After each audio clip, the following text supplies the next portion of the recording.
Judit Polgar, who is considered as the greatest ever female player of all time, wins against Alexey Shirov in this match. So the match happened in Buenos Aires, and Judith is playing with the black pieces, and Alexei is playing with the white pieces. And this is the Sicilian that is being played, and the Sicilian defense, the time and variation is now being played. So the pawn takes the pawn, and the knight takes the pawn, and the knight comes to c6, and knight to c3 is now played. These are just normal Sicilian openings, and d6 is now played, preventing getting a little bit more control of the center.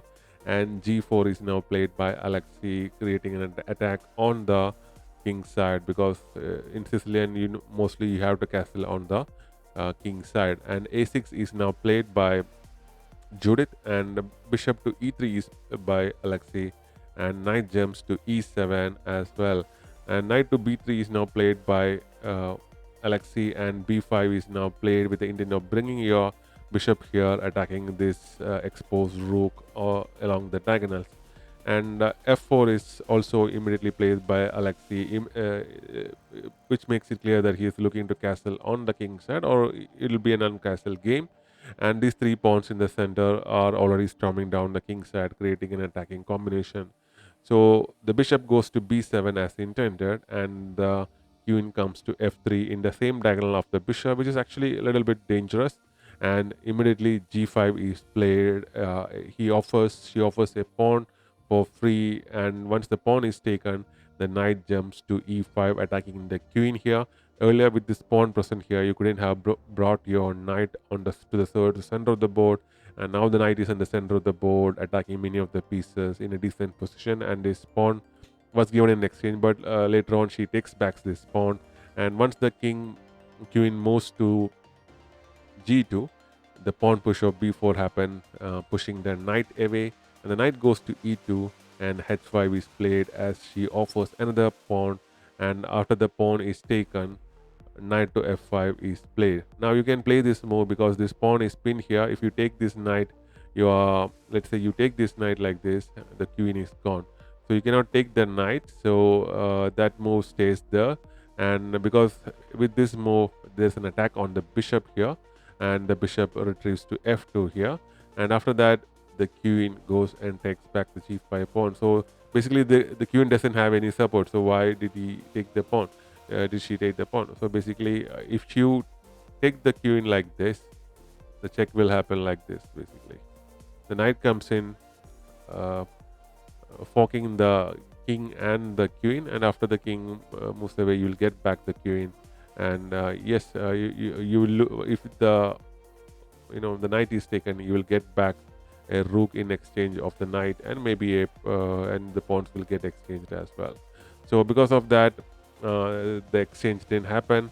And after that, the next incredible move happens: knight to e3. And yes, it's possible, and with an attack on the queen here. If you take it, the queen will take it back, and with an active queen and attacking combination. But Shirok goes for the queen to g3 move, and after that, Judith just exchanges the queen, and the knight takes the queen back.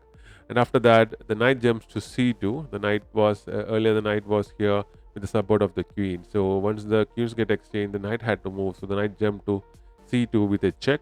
And after the king moved to d1, the rook is now taken. But as you can see, this bishop now is hanging here, so the bishop is taken in exchange of the rook here. And after that, the pawn push of b3 is done. Now this knight is trapped here, you cannot come back here. So if you just leave it, you will lose the knight for one rook basically. So the pawn push allows this knight to come back here if not taken, and if it's taken, you'll get back that pawn, and the knight will be safe basically. And the king now comes to c2, attacking the knight. The knight goes to c5, and these knights are now exchanged, and the pawn goes to c5 with the protection of the bishop here. So this bishop cannot take that particular pawn as well. So the bishop goes to e1 now, trying to activate the bishop, and the knight jumps to f3, attacking the bishop. Bishop goes to c3, attacking the rook here, and because of the pawn here, the bishop was inactive. So after that, the knight comes back to d4 with a check, and king comes to d3. Now, if you take the knight now here, if you take back, you lose a pawn. So now the bishop goes to d6, and after the move, the bishop comes to of Alexei comes to g2 with the intent of pushing this pawn.